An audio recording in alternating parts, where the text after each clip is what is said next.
ज्ञान the treasure में आपका स्वागत है।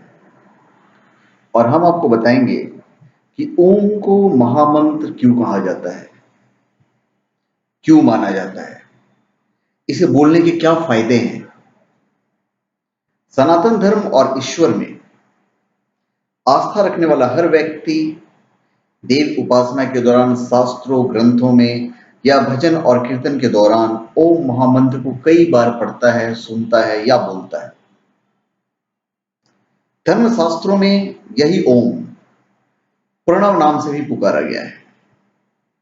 असल में इस पवित्र अक्षर व नाम से गहरे अर्थ व दिव्य शक्तियां जुड़ी हुई है, जो अलग अलग पुराणों और शास्त्रों में कई तरह से बताई गई है।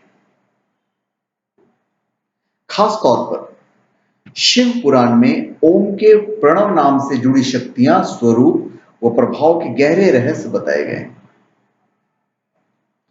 शिव पुराण के अनुसार प्र यानी प्रपंच, न यानी नहीं और वह यानी तुम लोगों के लिए। सार यही है कि प्रणव मंत्र सांसारिक जीवन में प्रपंच यानी कलह और दुख दूर कर जीवन के सबसे अहम लक्ष्य यानी मोक्ष तक पहुंचा देता है। यही वजह है कि ओम को प्रणव नाम से भी जाना जाता है। दूसरे अर्थ में प्रणव को प्र यानी प्रकृति से बने संसार रूपी सागर को पार कराने वाले नव यानी नाव बताया गया है। इसी तरह ऋषि मुनियों की दृष्टि से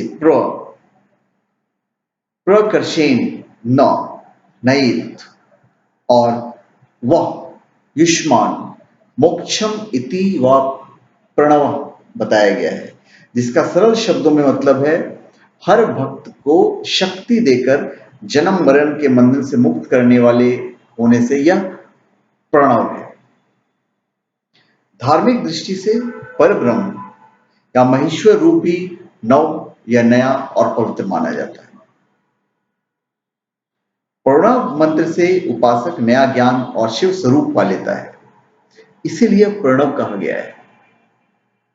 शिव पुराण की तरह अन्य हिंदू धर्मशास्त्र में भी प्रणव यानी ओम ऐसा अक्षर स्वरूप साक्षात ईश्वर माना जाता है और मंत्र भी है, इसलिए यह एकाक्षर ब्रह्म भी कहलाता है।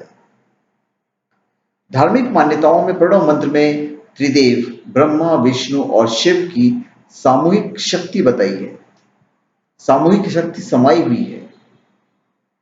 यह गायत्री और वेद रूपी ज्ञान शक्ति का भी स्रोत माना गया है। आध्यात्मिक दर्शन है कि प्रणव यानी ओम बोलने या ध्यान से शरीर, मन और विचारों पर शुभ प्रभाव होता है। वैज्ञानिक नजरिए से भी प्रणव मंत्र यानी ओम बोलते वक्त पैदा हुई शब्द शक्ति और ऊर्जा के साथ शरीर के अंगों जैसे मुंह, नाक, गले और फेफड़ों से आने जाने वाली शुद्ध वायु मानव शरीर के स्वास्थ्य के लिए जरूरी है। अनेक हार्मोन और खून के दबाव को यह नियंत्रित करती है।